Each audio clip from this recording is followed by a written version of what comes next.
Nous vous disons encore une autre fois, Jambo, Mbote, Kuti, Miatiki, Mwalegele, Amakulu, Eyobuche, Maluka et enfin, Dengekeno. Tous ces mots-là qui nous suivent par instant. Nous sommes vraiment honorés de vous tenir compagnie sur la chaîne de l'espoir dans votre émission Renaissance africaine, qui est une émission qui prend la dignité des valeurs authentiques de l'Afrique. Car vous devrez comprendre, l'Afrique c'est le berceau de l'humanité, là où est venu l'homme sans pièce, le primate de l'humanité. Et donc nous sommes honorés de vous tenir compagnie. Et aujourd'hui, nous avons vraiment l'honneur de partager avec vous dans ces programmes, dans ces nobles programmes, de nous questionner sur le patrimoine culturel, matériel et immatériel à l'égard de cette nouvelle génération. Et nous avons vraiment l'honneur de recevoir aujourd'hui la communauté Nyanga qui va essayer un peu de nous parler sur leur patrimoine qu'ils doivent léguer à cette nouvelle génération. Vu la mondialisation des choses, chaque peuple doit amener dans ses concerts des nations ses valeurs, ses patrimoines. Et donc vous allez découvrir ça tout de suite. Juste après cette transition, nous entrons déjà dans notre vif d'ici et vous présentez même nos invités, parce que ce sont des chercheurs, ce sont des notables, des gardiens des coutumes qui vont essayer un peu d'édifier cette nouvelle génération. Et là, nous disons merci beaucoup. Merci beaucoup de retour au plateau. Vous êtes dans votre émission La Renaissance africaine et aujourd'hui, comme nous avons bien connu, nous recevons notre noble communauté Nyanga. Et aujourd'hui, nous allons parler sur la question de la mondialisation comme grande thématique même. La mondialisation des choses face à la culture du peuple Nyanga. Et voilà, nous allons parler de beaucoup de points sur la définition des concepts qu'eux-mêmes vont encore essayer un peu de nous aider et aider la communauté, l'imaginaire collectif de notre nouvelle génération. Nous allons parler de la langue. Nous allons parler de la santé et donc traitement, comment est-ce que nos ancêtres, comment est-ce que nous nous traitons dans nos traditions. Nous allons parler de la technologie et donc vous devrez comprendre que nous avons aussi, comment est-ce que je vais dire ça, nous avons l'équivalence de tout ce que vous voyez aujourd'hui comme la technologie, la communication et les restes. Et vous allez découvrir cela dans cette émission. Nous allons aussi présenter les œuvres d'esprit, des œuvres pédagogiques, et même de certaines œuvres que nous avons même ici sur le plateau, que vous allez découvrir du peuple Nyanga. Et donc nous disons déjà Karibou à nos invités avec la complicité de notre technique. Ils vont juste nous aider de prendre et nous disons Karibou à Santété. Nous asemaye Karibou Kinyanga. Kokoe, asanti, Kokoe tena wazee wangu. Kasani Rwanga. Asanti, bila shukuru sana. Alors, est-ce que tunaweza tujipresenter kujua tuanze déjà émission? Asanti. Kwa majina ninaitwa Safari Kisa. Asanti. Kisa? Kisa. Ah, hapana Kitsa. Hapana Kitsa. Asanti. Kisa. Asanti. Ninge Kisa mwana kundi. Asante, asante mzee wetu. Musaruke. Hai. Ninjo muimbia Bonda David. Aningi muimbia Bonda David musika kumuguma kareka. Asante. Ndio sema na asante hayo Nyanga. Twashima. Twashima. Asante. Twashima. Asante. Mimi ni Mushunganya Sambukere Joseph. Aningi Mushunganya Sambukere. Nine kuna matumo mera na kuikara. Manja kareka. Asante. Bila shukuru sana kabisa. Asante mzee. Musaruke banu bati. Mie njo Ndole Bihango Marcele Shekibuti. Asante. Nina bikirwa Ndole Bihango Marcele Shekibuti. Asante. Niko mtoto wa Walikale Tihana. Asante.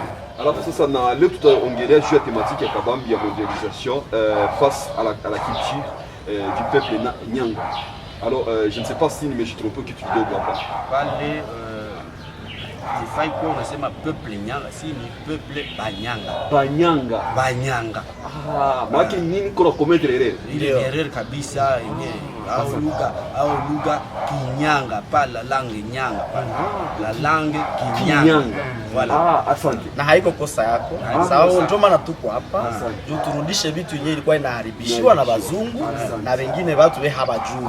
Lakini sasa ni peuple Banyanga.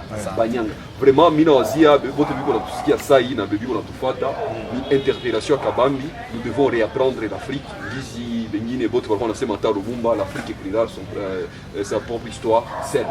Et donc sasa tunafurahi sasa tunaweza yua nini d'abord si la question ya mondialisation face à la culture du peuple Banyanga. Ndio, tutaelewa kwanza mondialisation mbele tuingie ndani ya maneno yenyewe tunataka eleza. Bana safari kusa maneno pale. Tunafurahi kwa kuweza kufika mbele yenu na tueleze wa vijana wa jamaa zote za Kinyanga kuhusu mambo ya asili ya Kinyanga. Culture, mondialisation ni maneno yenye tuko nayo ni ya Kifaransa. Wakati tunasema mondialisation inatoka ndani ya neno wanaita modernisation. Ni mambo ya kisasa. Mukinyanga tetombo kunde mutu. Muhereresa. Ni habari ya kufika, hukuma inafika. Hukuma tetu. Kuru tetu. Asante. Donc, ni vitu ya kisasa inafika na wakati imefika inaomba kuitambua ni nini.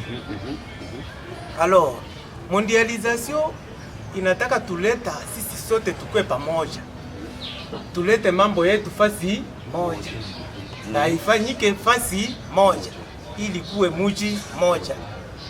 Village en d'autres termes, ubungurumba. Village planétaire. Ejuo kiti kivindu kubungurumba. Tunua yote ikuwe mwingine moja mudunia. Asante.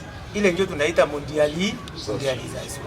Na ikakuwa vile ni kutaka kuangalia kama inakuwa nouvelle civilisation.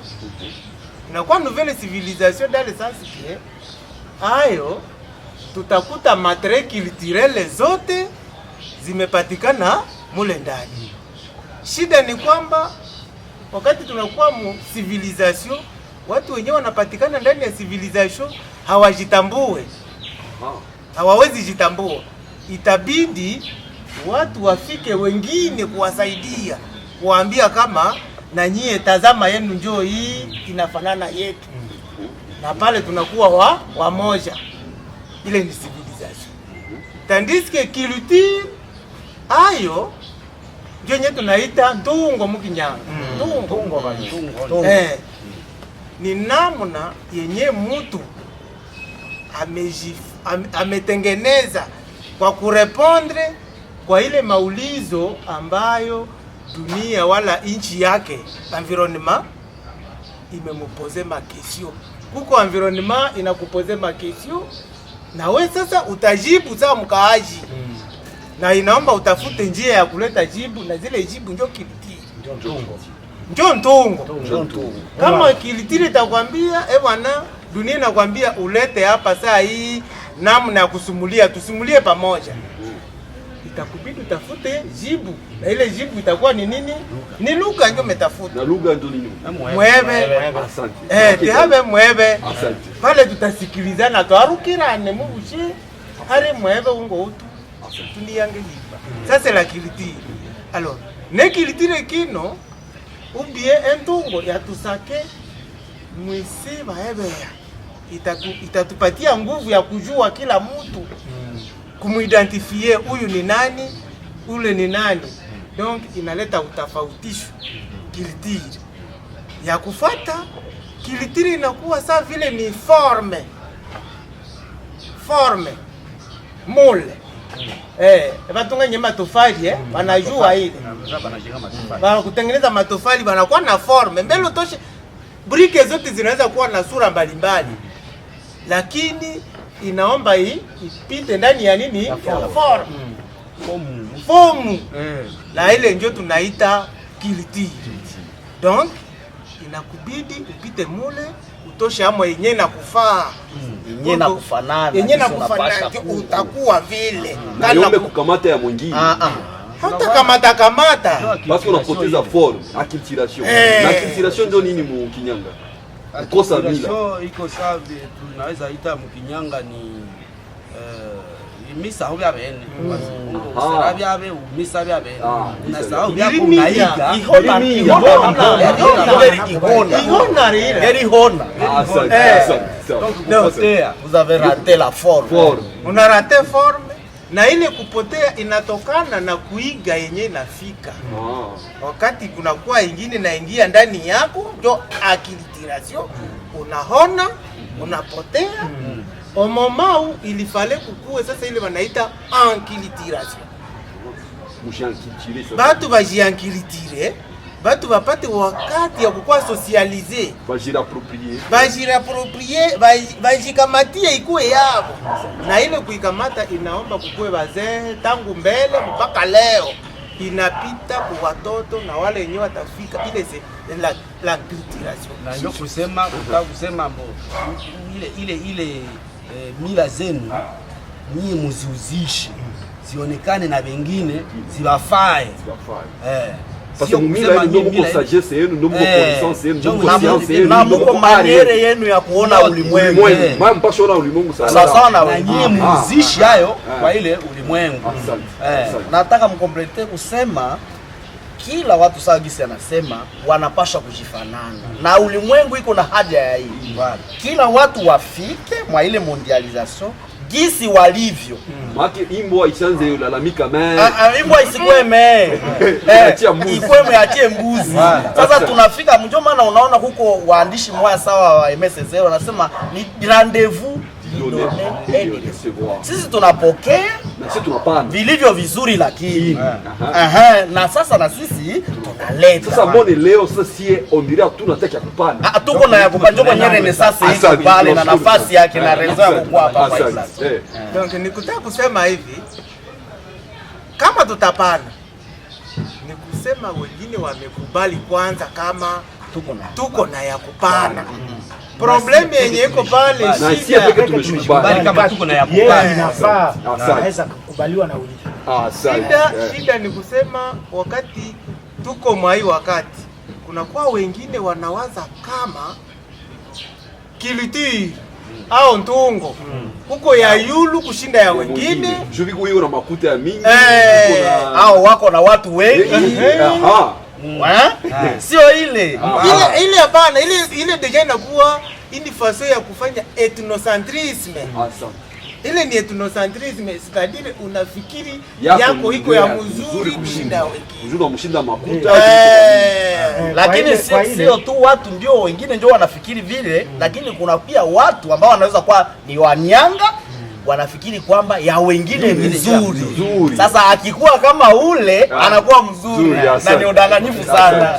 Na kwa ile njoo nitaongeza pale kidogo ndio kusema hakuna kilitira yenye juu ya nyingine. Hata kwa hii ya michezo ya ngoma ya kuimba. Siku moja tulikutana pale kunani ku Stade Volca. Kulikuwa festival de Gungu. Na watu wote walikuya, wengine walitoka Mbandaka, wapi Equateur walikuya pale. Wachezaji asili. Na gouverneur alikuwa pale. Julien Paluku Kawe. Akasema namna gani? Sasa tulimaliza cheza. Kila mtu alikuwa anajua akosi mwenyewe anatoka wa kwanza. Kila kiltire, kila dance, kila mtu alikuwa jaminia ngambo yake. Lakini pakubwa wakasema hapana. Hakuna mwenye atakuwa juu ya mwingine. Kila mtu ana maîtriser yake. Mchezo yake ana maîtriser, kupiga ngoma yake ana maîtriser. Donc hakuna mwenye iko juu ya mwingine. Ni kusema ile zile makulture zote mu mondialisation zinafaa ziishi kwa umoja na ushirika, cohabitation pacifique bila kupigana. Asante. Alors akoso bila wazia ile inaweza kuwa conclusion kwa ile point tutarudia tena. Nilitaka sema sasa. Il faut kukue ile wanaita complexe culturel. Complexe culturel ni kusema kama culture zote zinapaswa ishi pamoja. Cohabitation inapaswa kuwa pacifique. Na wakati zimekuwa pacifique hakuna mwenye atajidai na kujigamba kusema yeye amekuwa na kilitire nzuri ya kabambi kushinda ingine. Donc ziishi kwa amani, complementarité. Na kila mtu ajue yake gani na endelee ipigania même niko na furahi sana sasa mimi naona vitabu mbele yangu ni kuliandika. Voilà un peu par rapport ya ma concept zimoja zenye tulipenda kufasiria wa jamaa kwa wandugu waweze kukomprendre. Alors sasa Kordo, tulikuwa napenda tujue kidogo, est-ce que juu ya langue importance gani peuple Banyanga inapatia kulugha na lugha wanaita nini kwanza mkinyanga? Mwebe Kinyanga ndio lugha ya Kinyanga. Tunataka tueleze juu ya nini defi gani yenye Kinyanga iko nayo face à la mondialisation. Tayanga kwa kweli unakuta tutaanzia ngazi za yulu zenye zina d'ailleurs zina agreye ba UNESCO ba ONU zina agreye mabitu ya mondialisation. Banaenda kujichagulia mwa hii dunia nzima lugha 6 kusema mbao njo za ONU. Kuna Kifransa, kuna Kiingereza, kuna Kirusi ile Russe, kuna Espanyol, kuna Kishinwa, nimetaya tano na zingine ziko 6 na Espanyol iko pale. Hatujui namna gani baba ameshachagulia tu sasa njo langue déjà iko déjà problème mu mondialisation.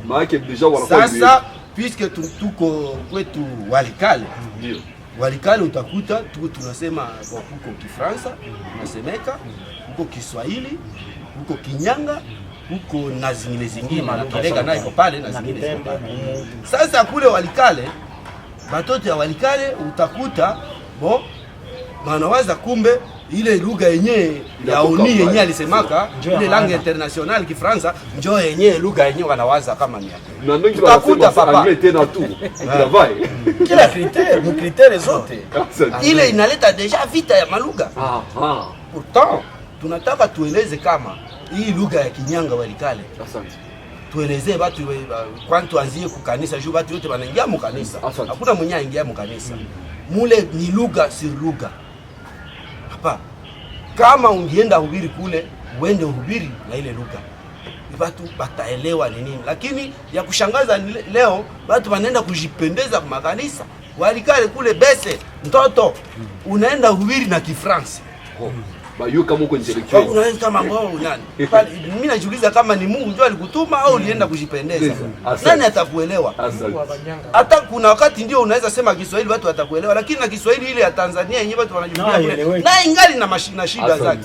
Kumbe hii lugha kwanza ya Kinyanga hii unataka elewa, unataka elezea, unataka kuhubiri mtu akuwe naongea na Mungu kulugha yake ya Kinyanga, atakuwa ni amebarikiwa zaidi na imani itapanda zaidi. Na zile makilte francophone anaanza fanya hata makilte francophone kule kwa Kinyanga. Mais ndio kintirasho.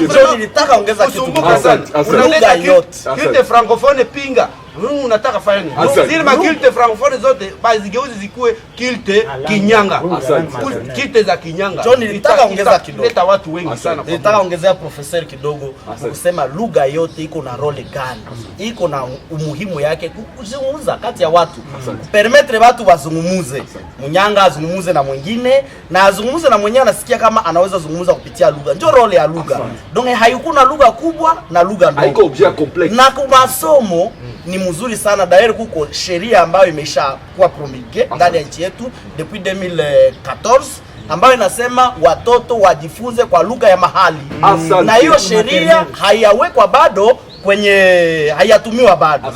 Watu wajifunze katika lugha ya mahali. Tulifanya exercice moja wakati tulikuwa Walikale, tukauliza watoto waseme aina yote ya migomba kwa lugha, aina yote ya ekireye kwa lugha. Walisema tu espèce moja. Ekireye kwetu ku village njo baliyua tu mu français, lakini pour le reste balisema mu lugha Kabense, Kisindi, Mukuku, Kurubango, ile nyingine yote Kakururu, isiye Kashushi. Sasa kumbe ile yote banaijua mu lugha lakini hawaijua mu français. Tunaona kama connaissance yetu iko limité. Na njo pale impact ya lugha iko kabisa na umuhimu yake. Ni kwenda ndani ya kanisa. Tukisema baba Biblia tunatumia ya Kiswahili ya Zanzibar. Uulize watu wakufasirie fadhili zake ni za milele. Maana yake nini? Hajui.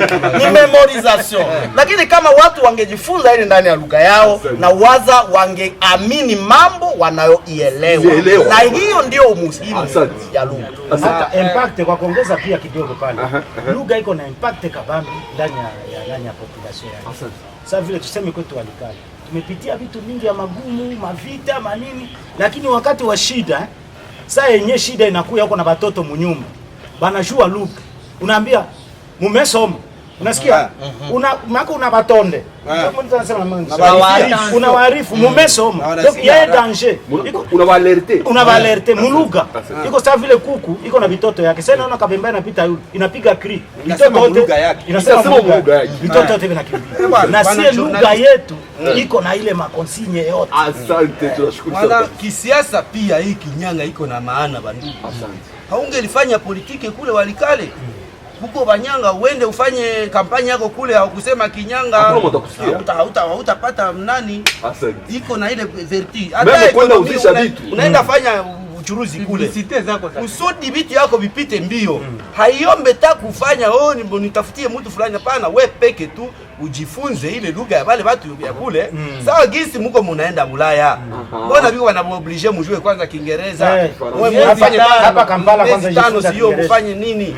Kwanza ukitumwa kule na reform nyingine ya colonization. Kama unatumwa Walikale na njoo vita yenyewe tuko nayo yenyewe inaacha tunafika hapa mbele ya hii radio television. Kusema na serikali na wanasiasa na watafiti wasomi wanafunzi wa chuo kikuu wote wajiimplike kwa hii kazi kusudi hii kazi yenye tuko tunapiganisha ipate izae matunda. Mtu angitumwa kule aende, kama uko munganga unaenda kwa daktari Walikale, kama usijue mtu wa maONG unakuwa affecté Walikale, ujue Kinyanga, ile vitu ile lugha tu itakupermettre kureusir mission yako yenyewe unaenda. Utafaulu. Otero moi alisema si tu veux toucher mon cœur, parle ma langue. Kama tu unataka uguse roho yangu, sema lugha yangu. Manake ukifika na projet ya kusensibiliser watu juu ya magonjwa, juu ya nani, ukikonsulte mgonjwa, mulugha ya mgonjwa, utasikia magonjwa yake vizuri zaidi. Na pale mimi wazia vraiment juste trop déjà na star vraiment wa peuple Banyanga. Vraiment kazi tunafanya taka kapela tu kadogo. Akapela kidogo. Kidogo tu. Hapa mimi manake sasa vile kama kulikufa mtu par exemple. Asante. Naweza imba wimbo ya kuambia watu kama mtu alikufa. Nitaimba tu. Na yanga ntimiria nyakwenda akiko echaruka myango miria mine kisiora mose rinuka ngantira berekore kuwa mimukunguru akisha mukwa nunka ndikusiria mau ari mburu nti ari mukima ari rongo nti ari bakire mbwani nararuka foni mukongo na refone kumbo mbona refone kumbo tasunga muwingi wesanyama korokoro na virike mweni saya bunga muri beae asante Munyanga mwenye iko inisie amesha sikia hapa kuko habari ya day hana bezo ukuwe mufidishe komunike ku radio akisikia artiste anaimba vile ni kwenda kwa echaruka hamia donc alifika tu ku mulango hakusikia akuona ile geste sasa akiimba vile a public Munyanga wote mweko iko inisie anayua kama kuko day kuko problem. Alors mimi naona pas comment être. Est-ce que vraiment mnaweza tusaidia moins même à 2 minutes pour tusaidia vraiment ku se présenter juste moya kwa moya comme ça tuone ngizi vraiment tunaweza avancer. Okay, nitasimama. Asante. Hapa tuko mkadre ya kwanza kwa kanisa. Tuko na kitabu cha nyimbo hapa. Nyimbo sita taongo, nyimbo za kusifu Mungu. Sisi tunapata message yetu kunyimbo. Tuko sokoni nipatia Ndumbo saongo sa Kinyanga. Huyo ni mzee Tambi mwenyewe aliandika hii. Ile ni sisi wenyewe tumeandika. Asante. Ile unaona pale. Bon. Hapa tuko na Twihane Kinyanga mubirimirimi. Apprenons le Kinyanga par les images. Njoo hii. Asante. Ni kitabu cadre ya oralité. Cadre ya kuona ma image na unaanza. Mtu mwenyewe ayui Kinyanga anajifundisha kwa hizi. Hatuna éducation cartésienne. Qui ni créativité, inventivité. Na ile imeandikwa na akina Safari Misingi Sinatra. Nyo mwenyewe naye ameandika. Bon, hii ndio Kinyanga Dinani nyimbo tena. Bon, tuko hapa kwa ajili ya habari za sida. Wano Rwamisori kitabu cha mwanafunzi juu ya habari za sida, jinsi ya kufundisha wanyanga gisi, na hii ni versio ya Kinyanga, jinsi unaweza epuka na kupiganisha ile ugonjwa ya sida. Hii iko pale, tujifunze kusoma na kuandika Kinyanga, iko hapa, alfabe yote iko pale, alfabe ya Kinyanga nayo iko pale, tunasoma A E I U kumbe tuko na voyelle saba. Si tuko na voyelle sawa. Ndio, tuko na saba. Asante, tutavanza. Hapana tano sawa Kiswahili. Asante. Ile Kinyanga hayo iko kama riche kwa ile system. Vraiment mimi nawazia tunaanza avancer sasa. Hii njoo ile ya kuandika. Njoo ile tu Asante. Bon, tuko na hapa ya kanisa hapa, mshumo we mwanangu Ariminanga. L'enfant prodigue. Njoo hii ya Kinyanga. Na mnaexpliquer vraiment iko pale. Bon, tuko hapa na mshumo we Msamaria Murungu. Samaria mwema. Bon Samaritain. Njoo hii na Samaria mwema. Njoo ya watu kubaishi kwa umoja. Sisi unaweza saidia hata adui yako unamsaidia. Iko pale. Bon, tuko hapa na Esangano Sekumbuka. Les contes du village. Asante. Hadisi kabisa za kumungini njoo hizi. Asante kabisa, mimi nashukuru sana kabisa. Ni Dr. Mushunganye njoo aliandika hii. Asante Dr. Mushunganye. Bon, na tulisema juu ya habari za ile ya sida, huko kitabu ya mwalimu njoo hii, na ile nimekupa njoo kitabu ya mwanafunzi juu ya kufundishana kuepuka sida. Asante. Bon, tuko hapa na eboche ya calendrier mwaka 2012. Calendrier maana yake kalenda ya mwaka 2012. Njoo hii na 2020 déjà. 2020. Vraiment bayuze. Synonyme ya ile ni Kansamatu. Kansamatu. Asante. Tuko hapa tuliangalia na mu archive kuko professeur nani akina Kadima Marcel Kadima Kamuleta ni Kasayen. Yeye ndio wa kwanza wa kuandika Kinyanga mbele ya professeur Kahombo Matene. Yeye ndio aliandika, ndio kitabu yake iko intitulé Esquisse phonologique et morphologique de la langue Nyanga. Miaka ya zamani la langue Nyanga. Yale aliandika Nyanga. Ndio tuko tuna reconstituer kinani yetu. Tungali tunaendelea. Tuko hapa na kitabu ya Kahombo Matene. Alphabet ya Kinyanga njoo ile. Voilà, alphabet ya Kinyanga. Iko très riche. Bon, hii nayo iko ya Kahombo Matene, professeur Kahombo Matene njoo kabisa doyen mimanga ya walikali ya Kinyanga. Yali thèse ya doctorat yake hii iko intitulé Essai de grammaire générative et transformationnelle de la langue Nyanga. Naye njoo vile aliandika ile thèse ya vraiment ni bibliothèque mzima. Uko deja thèse nyingine nayo ilitoka. Asante. Bon, muko unachangana lugha zenyewe zinasemeka walikali. Maana na Kinyanga nayo iko ndani. Njoo hii ndio aliandika. Hii ni Dr. Mushunganye ndio aliandika hii. Asante. Bon. Tuko na linguistique hapa ya Kinyanga na histoire ya Kinyanga nayo iko hapa ya akina Safari Kabila. Hii ni ebosha yenye iko hapa. Projet nayo iko. Inapasha habari mingine yote ya Banyanga iko mule. Vraiment muna avancer ça. Tuko hapa na dictionnaire ya Kinyanga. Asante. Mko maana na dictionnaire mbili. Hiyo hii ndio dictionnaire. Hii ndio dictionnaire ya Kinyanga yenye tuko nayo. Tunakosa editeur, tunakosa pesa. Wandugu leta, wandugu wafanya siasa, wenye kuwa Ulaya, wenye kuwa karibu, wenye kuwa mbali, wenye kuwa na moyo mwema, yeyote mwenye atatusikilia huruma atusaidie tuedite tutoshe hii dictionnaire ya Kinyanga inatrene mu labo. Bon, tuko hapa na kitabu moya ya hatari papa. Ya Kinyanga ni mzungu Daniel Bibek.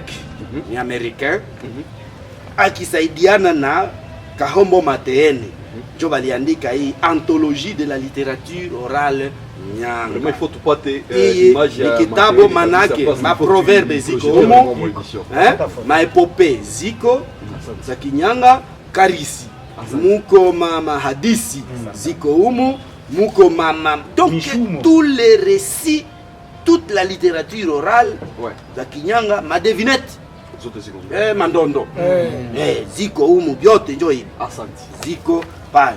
Tena wale wawili walienda kuandika l'épopée Mwindo, le Karisi Kamwindo. Mwindo ni hadithi ya Mwindo. Mwindo Gisi ni mtoto wa mwami na alipigana na baba yake na kamu l'aventure de Mwindo. L'aventure de Mwindo. Merci beaucoup. Naka akachukua kiti. Asante. Sasa ile kitu pale mtu explique haya. Hapa. Hii ndio wanaita kiibo. Asante. Kinonge kiibo kile. Hii iko ndegea. Asante. Hii ni iko na kazi mingi. Kazi yake njoo hapa kupakulia bugali. Asante. Ndio maana tunatia pale. Sahani yetu njoo hii. Maana yake wanaume wanapaswa ikala kwenye kuko hivi. Mama mbele sasa iko nasonga bugali, anapasha tia hapa nusu ya bunga. Bunga kidogo kisha anazunani hivi ale kusudi bugali ikale pale na isibane pale. Na sasa kukula bugali mwaindegea iko na majifunzo yake. Au kubanaza usikie bugali na kuna hindie bugali muhindie bugali. Unakula bugali kuna bubanisha mwaindegea hapa. Inakata huyo haiko mnyama. Kama walitia bunga sasa unakata tonge. Sasa unakata tonge ya bugali. Unaikata na avec esthétique na haitaacha hakuna kitu molekile moja ni area. Unakula na esthétique. Hii ndio ndegea. Asante. Na hiki tumeona kumkomplete kidogo kama tulileta hapa sasa. Leo hatukusonga bugali. Hivi wenyewe tumesema hapa ndio bugali yetu tumesonga hapa. Kila mtu atoshe yake hapa aitumie na imsaidie. Ndio maana tulitia. Okay. Hii sasa nao ni karoko. Karoko. Hii ndio karoko. Aka kakisu kanasaidia kwa kutengeneza. Unaona hii ni nani ni kamba za nani za Libondo. Asante. Matusi hiyo hii. Huko na nyingine natengenezwa waka na nani na sasa vile unaona hiyo yenyewe hapa nyuma hii ndege inatengenezwa na mbubi mbubi inatengenezwa na mbubi kekele.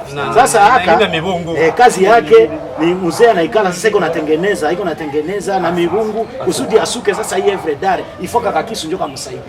Kanaweza msaidia pia kama alipata kitu kamboga kake sasa vile kakisi. Watu inakuwa makali sana. Ina iko na nguvu sana. Na ndio jinsi sisi tunakonsidere hii emission kusema iko sawa na haka.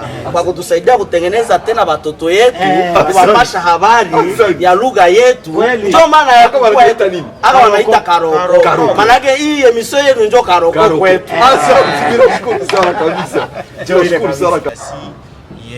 Yerinyanga bukyange echuo chenda.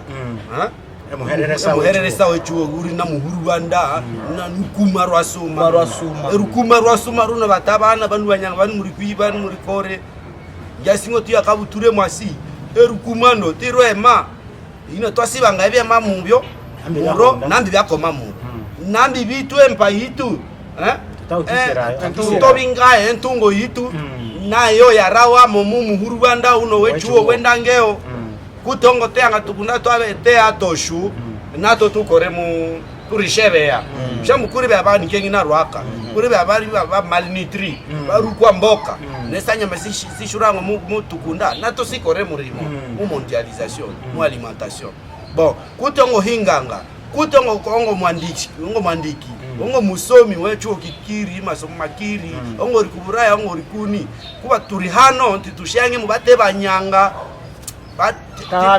engeza ntambisi tu sinsi tamba mushaya bitabo bikiri hano batabana ba professeur ngi bandika mu Kinyanga sasa ongo tuobye Kinyanga unaweza kama ongo ngubese yenye ongo ringa professeur kingi ongo runotu kai ebika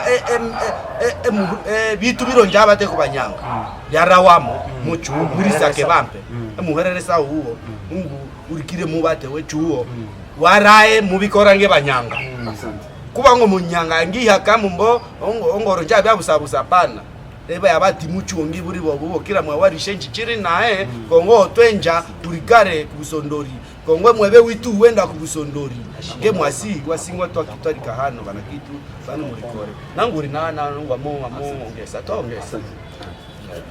En fait anasema kama anaalika banyanga bote ulimwengu yote kama ulimwengu uko na haja ya aporo yetu tulete vyetu venyewe vinaweza kuleta tunaweza leta ku ulimwengu na ulimwengu inataka isaidiwe kupitia vile vyenye she tuko navyo. Kama uko mwalimu, kama uko mtu gani, kila elimu wenyewe uko nao unatosha au ndani ya asili ya Kinyanga uilete, sababu ulimwengu inaitaka na inahitaji. Tusikuwe na konsome tu vya wenzetu na hatuna kenye tunaleta, ile inakuwa buroho kukula vya wengine na hakuna aporo yenye uko naleta, na ni utumwa wa milele. Ndio maana amelanse ile appel na sie tumejilanse mukufanya ile lutte, na tutaendelea na hatukose vya kufanya, sababu hii ni devoir yetu na ni devoir ya kila mnyana. Na hivi yote viko mwenyewe anataka kutukontakte mu internet, anaweza andika groupe de langue Nyanga, ndio vile tunaandika @gmail.com. Na numéro yenye banaweza contacter facilement 09 91 72 11 22. Vous laissez répéter 2 fois. 09 97 72 11 22. Na kwenye banakuwa kwetu zaidi tunakuwa na Vodacom 081 162 81 74. Sawa. Asante. Musaruke Wisiramba. Hapo tunatufanyia kapela mwisho la maliza hivi. Akapela mwisho. Ndio. Ya furaha. Simba bate bate. Ya furaha. Ya furaha. Simba bate bate. Ya furaha. Angiki memukibukishura monakinue. Kutika mesi tombe monakinu. Musimirane muri keima. Angamba nguwe buna kimango wa ushuru mae kina kimae angamusona ye una kimango wa ushuru mae kina kimae angamusona ye una kimango wa ushuru mae kina kimae angamusona ye una kimango wa enya musaba enya musaba enya musaba enya musaba enya musaba enya musaba makerabu keru siere kisaki bateki batekanya baru wange isindi cheche enya musamba enya musamba enya musamba rube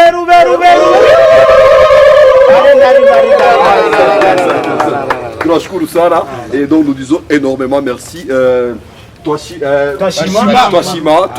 Twashima sana kabisa, Twashima Nguru, à tout ce monde-là qui nous ont suivis, vraiment nous vous disons énormément merci. Vraiment, nous avons appris, c'est ça la Renaissance africaine. Nous devons apprendre à nous approprier tout ce que nous avons comme patrimoine culturel, matériel et immatériel que nos ancêtres nous ont légué. C'est ça, c'est ce que même nous allons aller prendre sur ces villages planétaires qu'on appelle aujourd'hui la mondialisation. Et donc, c'est un concert des nations où chaque nation, chaque peuple, chaque communauté doit venir avec ses patrimoines matériel et immatériel pour les légitimer. Et donc, nous vous disons encore, asante, tunashukuru sana kabisa et nous disons énormément merci kwetu chez votre santi. Asante tena sana.